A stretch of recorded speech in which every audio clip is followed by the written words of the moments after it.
Mizmor LeDavid, Adonai Ro'i Lo Echsar. A song for David. Hashem is my shepherd, I shall not want.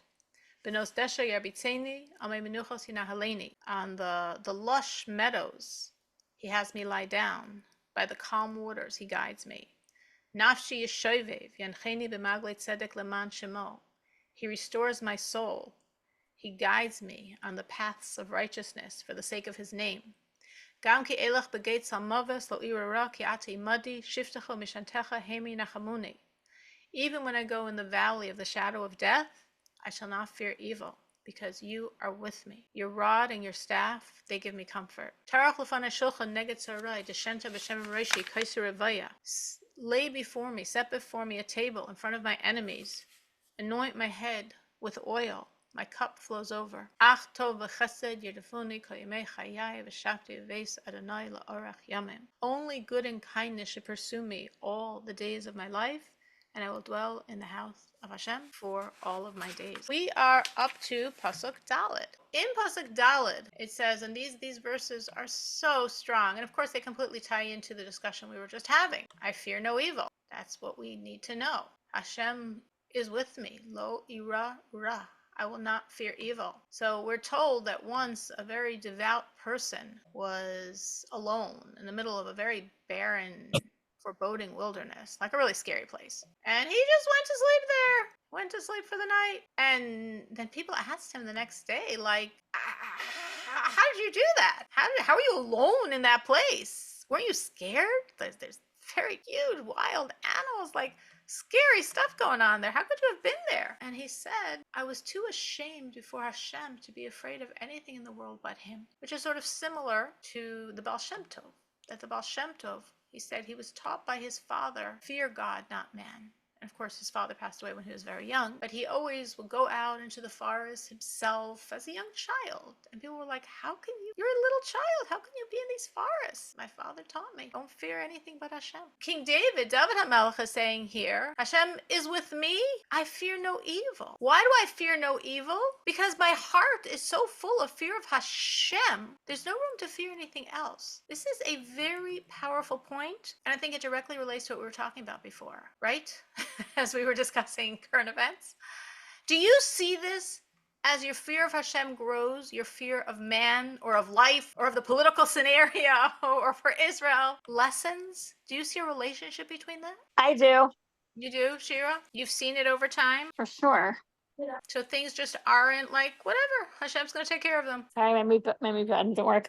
Yeah, I just like when I feel overwhelmed and things are just too much, I'm like, whatever, I just surrender. I just find it so much easier. I'm like, you gave this to me, you're gonna, make it work. Like, you want me to do this? And like when I moved down here and we didn't have a house and I just sat on my bed.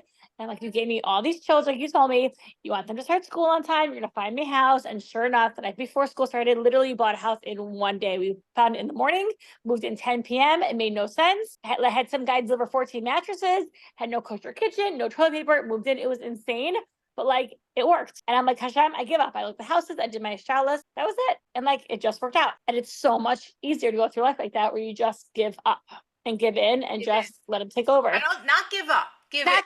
Just you do your part. And then you let Hashem do the rest. It's so much easier and less stressful because you think you know everything. You think you know what's best for you, but Hashem really does. And when you just let it, when you put it in his hands, it's just I don't know. It takes everything off your head. It's just so much easier. Eliza, I was gonna that relationship of the more you fear Hashem, the less. Absolutely. And I was going to say something very similar to Shira, but I would also say to give it up to Hashem, not give up, but give it. Exactly. Here, give it. Hashem. And like, give it over. Give it over. Right. It's yours.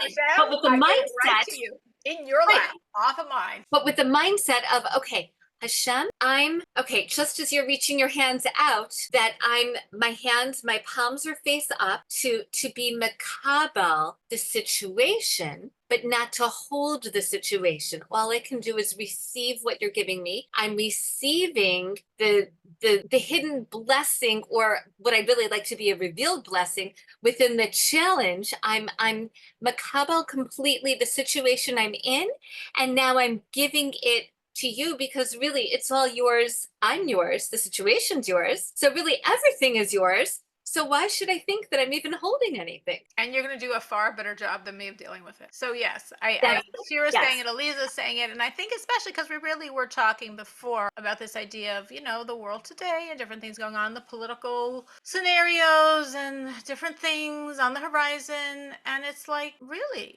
as we have a relationship with Hashem, as we fear Hashem, as we trust Hashem, as we love Hashem, as Hashem is the totality of our life, everything else just shrinks. And it's just more and more natural to look at the world and say, Hashem, it's your world, and I trust you, and you know what you're doing. And, that's it. We sleep peacefully. So it says about Chizkiah, actually, that Chizkiah brought as a very special virtue of Chizkiah, who was one of the greatest kings we ever had, one of the holiest kings we ever had, someone who really lived up to David, his forefather. And he was surrounded, Sancherib, king of Ashur, who was a conqueror of the whole world. He was at the doorsteps of Malchus Yehud. They had already exiled Malchus Yisrael, the much larger, seemingly stronger kingdom of Israel in the north. And that was just a small little kingdom of Yehuda that was smaller and weaker, and they were still somehow there. And Sancherib basically said, give in to me and I'll be kind to you, or don't and I'll decimate you. And the Sanhedrin had voted and they said, give in. Like, we have no choice. There's no way we're going to win against Sancherib. And Yeshaya Hanavi said, no, he had a nevuah from Hashem. Hashem's going to destroy him. And Chizkiah said, that's it. I trust Yeshaya. I trust him as the Navi Emes of Hashem. That's it. So this is the night, and the next day was supposed to be like D-Day, when either Pharaoh was going to come and destroy all of Malchus Yehuda if they didn't give in. So it's the night before, and Chizkiah, in theory, should have been up all night davening to Hashem, saying the Tehilim of David, his ancestor. But Chizkiah just recovered from this mortal illness, and Chizkiah said, Hashem, I'm tired, I'm weak, I'm going to go to bed. I trust you. And he slept peacefully. And that's regarded as an amazing sign of his tzidkus. He was so holy that instead of being up all night terrified and just saying chapter after chapter after Tehillim, like I could imagine doing, he went to sleep and he slept peacefully. He said, Hashem, you say you're taking care of it. I trust you completely. I need a good night's sleep. And that night, Hashem sent the malachim and they destroyed the army of Sancherib. Eliza? So how do we, okay, for those, I can speak for myself. Maybe everyone else is closer to the level of Chizkiah. Yeah. I personally, okay, sure, we all are. I personally am on such a super low madrega. And if anything, I feel like, so my go-to is either to daven and say that my tefillah is my hishtadlis, or to daven and say that that's how to regain my correct perspective. Is our goal really to just go to sleep and not open up the Tehillim? So the point is, it's not like he didn't say Tehillim because he was too low to say Tehillim. He didn't say Tehillim because there's nothing to ask Hashem. I trust you completely. You're destroying the enemy. I just recovered from a very great illness. My body is very weak. I'm serving you by going to sleep. So how do you translate that to your reality? I think how it would translate would be, you know what I'm comparing it to in my brain? When the Jews were by the Yam Suf and the Egyptians were pursuing them. And there were 4 groups of Jews. Those that said, let's just drown ourselves, suicide. Those that said, let's give in, surrender, Egypt wasn't so bad. Those that says, let's fight them. I mean, we'll die, but they'll die too. And those that said, let's daven. And we're told all 4 groups were wrong. Obviously, it's wrong to suicide, it's wrong to surrender, it's wrong to fight when you know you're going to die. But why is it wrong to daven? Because Hashem said, travel. And according to one medrash, Nachshon ben Aminadav, and according to one medrash, Nachshon and his entire shevet of Yehuda, they just walked into the sea. And they walked and they walked and they walked until the water got to their nostrils. And then the sea split. So in that critical moment, yes, that group that said, let's daven, they were wrong. Because you're not supposed to daven. You're supposed to walk. You're supposed to travel. You're supposed to go into the water. That's what Hashem said. So is it in general wrong to daven, wrong to say Tehillim? Of course not. It's very situational specific, or like they say, depends on the context. So you have to think in terms of the context. Is this a time when the best thing I can do is offer my tefillas? Is this a time where I can say, Hashem, yeah, I trust you and it's going to be good. I don't even have to ask. And it could be very, In one situation, you could feel this is the right thing. In one situation, you could feel this is the right thing.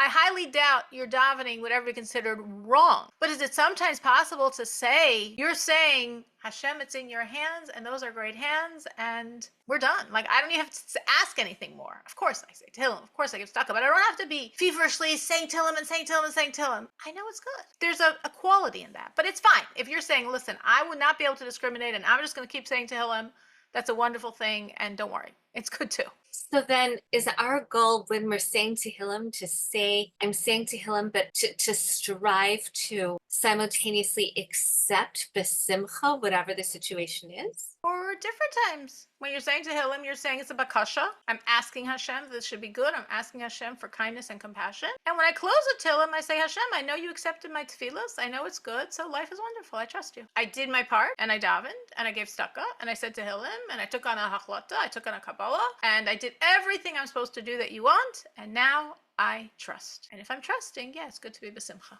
It's good to feel joyous in my trust. All right, we're going to move on because we got like 10 minutes left and we wanted to finish the chapter today.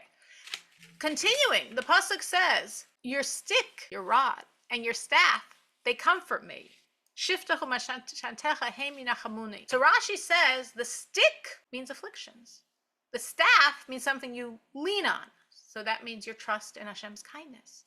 And together, the stick, the rod, the things we don't like, and the staff, leaning on Hashem's kindness, together they comfort David. So obviously we get why the staff, Hashem's kindness, is comfort, but why is David HaMelech saying the stick, the afflictions, is comfort? And David is looking at it like it's a joint package. Of course, I want Hashem's revealed kindness. But if I feel a stick sometimes, I'm trusting it's forgiving my sin. I'm reframing my suffering as an expression of Hashem's kindness. It's in a healthy, positive life, we try to look at everything as Hashem's kindness. So obviously, we want the kindness that we don't have to think about, We want and it all worked out, and it was amazing, and it was great, and it was unbelievable, and it's such a beautiful story to share and to tell, and that's what we want, and we should have many, many, many, many opportunities of that. And if sometimes it's not like that, we say, okay, Hashem, this is your kindness too. This scraped away a bit more of my coarseness, of my crassness, of my evil, of the things I was supposed to get punished for. Thank you so much, Hashem. You just wiped it all away. So your staff and your stick, together, they come. The next pasuk hey, we speak about the overflowing cup, right? Kaisi revaya, my cup flows over. We're supposed to make kiddush, make havdalah, always make sure the cup flows over to express overflowing blessing. What does this mean spiritually, the cup flows over? I mean, we know what it means practically, but what does it mean spiritually? So cup, the numerical value of the Hebrew word kais, is Elokim, Hashem's judgment. Sometimes people are like, oh yeah, gematria, numerical values, those are cute little things. No, they're really reflecting spiritual truth, because the life energy of everything is its name, is the numerical value of its name.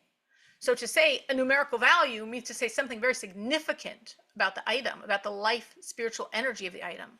So kais, cup, is numerical value Elokim, God's judgment, because just as a cup holds a precise measure, God's judgment is very precise.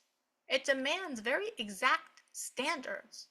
I think of it sometimes like an email address, right? If you miss one dot, I'm Mrs. Turin. Well, if you forget the dot, I'm never going to get the email. If you don't do it precisely, this is how you do the mitzvah. This is what you're supposed to keep away from in the transgression. It doesn't work. It has to be done very, very precisely. That's Elokim. That's judgment. But kaisi revaya, the cup flows over, is when Hashem's kindness overcomes the judgment. When Hashem acts generously, beyond the letter of the law. So now this precise, measured cup of justice overflows with mercy. And this is what we want. And this is what Tehilim does. Tehilim brings down kindness and compassion. Yes, I am a very big believer in saying Tehilim. Yes, this is why we do it. It brings down kindness and compassion. It makes that cup flow over. Of course, in general, this world is a world of compassion. There's this world and there's a afterlife. And then, of course, there's Mashiach. This world is a world of kindness. The afterlife, the next world, is a world of judgment. And that's why we really would rather be cleansed from anything we've done wrong in this world, what we might call punished, because in this world the judgment is going to be mitigated by compassion. So if we ever are cleansed in this world, it's a lot easier, a lot faster, a lot simpler, a lot softer than what it would look like in the next world. The Alter Rebbe in Tanya compares it to the movement of a shadow versus the movement of the sun, right? The movement of a shadow in our world is from the movement of the sun, which is like 90 million miles away. But that sun's traveling thousands of miles for the few inches of miles that the shadow moves in this world. So in our life, when people go through hard things, that's like the movement of the shadow that's accomplishing the same thing in the next world it would take, so to speak, thousands of miles of movement to accomplish. So we want good, we want easy. We say, Hashem, you could do anything. Why are you doing it easy? Hashem says, I could do anything. And I love you. Adam lamal yivaled, man is here to work. But sometimes it's actually for our benefit. It's actually a cleansing. And this is a very compassionate cleansing in this world, right? It says that when the soul leaves this world, they ascend and they're judged. And they're shown everything they ever did wrong in this lifetime. Anything that they didn't do tshuva for. Because if we do tshuva, it's expunged from the record. But sometimes, even with tshuva, because what we did was not good enough, was significant enough, our tshuva isn't enough to clean it. And that's why sometimes, because we're trying, because Hashem knows we're trying, because Hashem gave us this unbelievable gift of tshuva, and we're utilizing the gift. Like, tshuva makes no sense. It says in the Midrash that they asked wisdom and prophecy and Torah, what do you do if you sin? And nobody said anything too good. And then they asked Hashem himself. And Hashem said, do tshuva, you'll be forgiven. Tshuva comes from Hashem. Tshuva is a gift. Tshuva is crazy. I mean, it's crazy because in our world, if you made a mess, you're responsible to clean it up. Like, if you did wrong, well, you created the problem, deal with it. And tshuva says, no, we're just going to erase the whole thing. So that's the amazing gift of tshuva. But sometimes, if something was significantly wrong, even your tshuva might not be enough to clean it. And that's why Hashem says, you're trying hard. You're trying hard to cleanse yourself. The one who's really expressing a love of Hashem, Hashem will rebuke him. Hashem will cleanse him because Hashem says you're trying and you're doing tshuva. But it's a lot of stuff to clean right here. So let me clean you in this world. Hashem says, I see you're trying. I really see you're trying. And there's still some junk in the record, but I see you're really trying, so let me cleanse you with compassion, because this world is a world of compassion. And let's go to the last pasuk. I will dwell in the house of Hashem all of the days of my life. What's the house of Hashem? The Beis HaMikdash. So this beautiful, beautiful, powerful chapter of Tehilim really ends with a vision of Mashiach. I'll only look at that last pasuk. It's so special. Only good and kindness will pursue me all the days of my life, and I will dwell in the house of Hashem all the days of my life. The Beis HaMikdash, Mashiach. And a Jew could think, the Alter Rebbe says, a Jew could think, well, today Hashem helped me. Like today worked. Today was good. Today Hashem helped me overcome my Yetzer Hara. So I have a reason to be happy today, but who knows what tomorrow's going to bring? Maybe tomorrow's not going to be such a great day. Maybe tomorrow I won't succeed. Maybe tomorrow's going to be scary and horrible and terrible. So this chapter opens Mizmor LeDavid. Mizmor means a song. Hashem ro'i lo echsar. Hashem is my shepherd, I shall not want. And those words are such a powerful frame of reference for our whole life. Mizmor LeDavid. It's a song. A song means we're happy, we're rejoicing, we're confident. Because Hashem is my shepherd. I'm not going to lack for anything. Hashem lies me down on those lush pastures. He's a compassionate shepherd. He's bringing me to the best pasture. Hashem gives me everything I need. Hashem is going to help me that I'll lead a full life physically, spiritually. I'll be able to serve him completely. So I don't need to worry. Because sometimes a person could feel like, okay, today was good, or today wasn't bad, or I thought today was going to be worse, but who knows what's going to be tomorrow? Like, it could be really bad. And sometimes we mind game ourselves in that direction. And we're told, Mizmor LeDavid, Hashem ro'i l'achsar. It's a song. We're positive. We're happy. We're confident. Hashem is our shepherd. He's taking good care of us. So just like Shira said in her dramatic moment, no house, many children, where are we going to sleep tonight? But it's true for the dramatic moments, and it's true for the everyday moments. It's true for the big pains in our heart. It's true for the little details. It's just, if you just remember this one point, like, it was worth coming on tonight. It's worth saying the chapter of Tehillim. Hashem ro'i lo echsar. Hashem is taking care of me. Hashem is my shepherd. What's going to be in this? What's going to be with this? What's going to be with this? Hashem ro'i lo echsar. Hashem is taking care. I shall not lack. And with that, we finish the chapter.